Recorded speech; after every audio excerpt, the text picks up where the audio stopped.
ફૂલકાજળી વ્રત વિધિ શ્રાવણ સુદ ત્રીજના દિવસે આ વ્રત કરવામાં આવે છે. આ વ્રત કુમારિકાઓ કરે છે. સવારે વહેલા ઉઠીને નાહી ધોઈને ભોળાનાથના મંદિરે જઈ દેવાધિદેવ મહાદેવ તથા માતા પાર્વતીની પૂજા કરવી. ત્યાર પછી આખો દિવસે ફળાહાર કરતા કે પાણી પીતા પહેલા ફૂલ સૂંઘવું. આખો દિવસ ફૂલ સૂંઘાય તો સારું.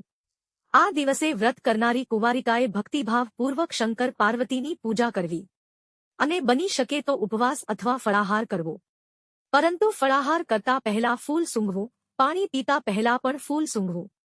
આ વ્રતમાં ફૂલનો મહિમા હોવાથી ગુલાબ, મોગરો ગમે તે સુગંધી ફૂલ સૂંઘી શકાય છે. સંધ્યા સમયે પાછી ફરતી ગાયનું પૂજન કરવું અને રાત્રે જાગરણ કરવું. રાત્રે શ્રદ્ધાપૂર્વક ભજન કીર્તન કરવા.